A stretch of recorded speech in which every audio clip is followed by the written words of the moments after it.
and staying safe. Welcome back to yet another video of the Football Mania to bring you all the latest news and exciting content from the world of football. As we all saw yesterday, two Asian countries were in action in terms of the FIFA World Cup, and Croatia versus Japan and Brazil versus South Korea was a spectacle. And when I say spectacle, yes, they were contrasting matches. One match went right up to the penalty shootouts, and the other match was a total annihilation. Talking about the Japan versus Croatia match, we have to talk about the penalty shootout because I just wonder that whenever a team goes into a penalty shootout, what is the mindset of the player who takes a penalty? Well, is it just to place it in the corner or is it to go for power? Yes, there are nerves, it is understandable. Japan is playing in the round of 16 under a Japanese head coach, and it was really interesting to see how Croatia would perform because Luka Modric and Mateo Kovacic were substituted in extra time, and I just felt that that was a very risky move by Dalic, Croatian head coach. And throughout the match, I have to say that it was very even Stevens. In the first half, especially Japan was looking to take a stranglehold of the opposition, especially Ito on the right hand side along with Ritsu Doan were creating chances, and Maida, their bold striker, was really exceptional in pressing the opposition. But we have to talk about one centre back for Croatia, and that is Guardiol. Friends, let's remember that this centre back is only 20 years old, and at the moment, I don't know how many centre backs would come at par with him. His composure on the ball, his technical ability, and his ball playing skills are just second to none. And I have to talk about how Croatia was looking compact in the midfield. They were creating chances through the middle, and whenever Luka Modric was having the ball, he was ensuring that he is diagonally opposite to Mateo Kovacic, and they can create those diagonal passes where they are going between the lines. And it is very important that whenever you go through the middle of the attack, you are able to find those half spaces, and during those half spaces, whenever you are in that situation, you are able to anticipate the other player's movement, and that can lead to a good chance. I have to say that the strike force was not at par for Croatia. Andre Kramaric, who had been exceptional against Canada, was very disappointing.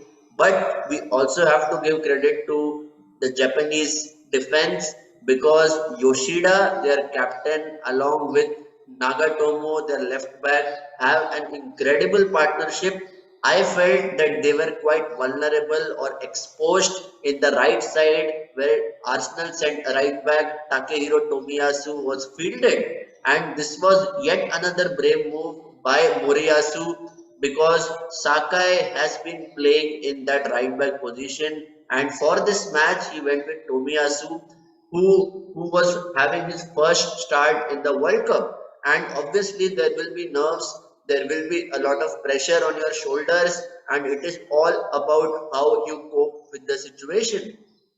So there were some moments during that half where Japan were looking vulnerable. There were some mistimed passes, and that led to Croatia on the front foot. But they were not ruthless in front of goal. They were trying to overplay at times, and whenever you, in that split second, are not able to make the right decision, the chance is gone. It is as simple as that. And in the first half, we saw Japan take the lead. It was a very good goal. It came through a set piece. Maida was there in the right place at the right time. 1-0 to Japan. And with that, in the second half, I was expecting, obviously, a strong reaction by Croatia.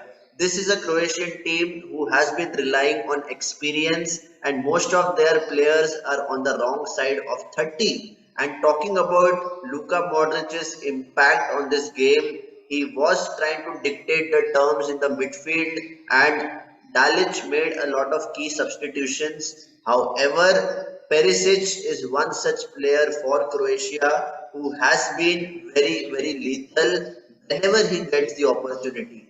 And what a bullet header to ensure that Croatia comes back into the match. A bullet header from roughly maybe 15 yards out, because I felt that it was a very, very tough header from that distance to redirect it, because the cross already had a lot of pace, and to redirect it towards the bottom corner was just exceptional. And after that, it was about who is able to hold their nerves, and they were cancelling each other out. So obviously the dreaded penalty shootout came, and I just don't understand why the Japanese players are so tentative in their run up. They are having a stuttering run up, and that gives that extra motivation, or you can say time, to a goalkeeper. Take nothing away from the Croatian goalkeeper, who was just exceptional. He made three wonderful saves, especially the one to deny Yoshida was just wonderful. The first penalty where Takumi Minamino is standing, I felt that they should have gone for more power. There is no force in the shot, and whenever you are not having that conviction in your run up, that makes the goalkeeper feel that you are not confident enough, and that is sometimes very crucial in a penalty shootout. You need to understand where you want to put the ball, and you need to go with that decision. Sometimes if you stutter, there may be a chance that you become double minded and you tend to take the wrong decision. So in this case, Croatia won 3-1 even when Modric and Kovacic were not there during the shootout. So all in all, I would say that Japan has had a wonderful tournament. They defeated the likes of Spain and Germany, and they came so close in the round of 16 that they could have done an incredible feat for their nation. And I would say that all Japanese fans should be proud of their team's performance, because this is, a 100-year project. They want to look at Japan one day winning the World Cup, but in order to do so, they have to still improve in certain areas where their decision making could have been better. But going out in a penalty shootout is no harm. It is much better than losing 4-0 or 5-0. So guys, it is Croatia who are through to the quarterfinals, and they would be playing Brazil, who are in ominous form. They have been scoring goals for fun, and it would be really interesting to see how Dalic is able to set up his team in a tactical battle against Ite's men. So, guys, what do you think about Japan's performance, especially in the penalty shootout? And do you think they could have gone with, Takahiro Tomiyasu or Asano to take the penalties? Do you think they made the right decisions as to who should take the penalty? Please let me know your thoughts in the comment section, and also let me know who was your player of the match. If you like this video, please do me a favor, hit the like button and hit the subscribe button for regular notifications.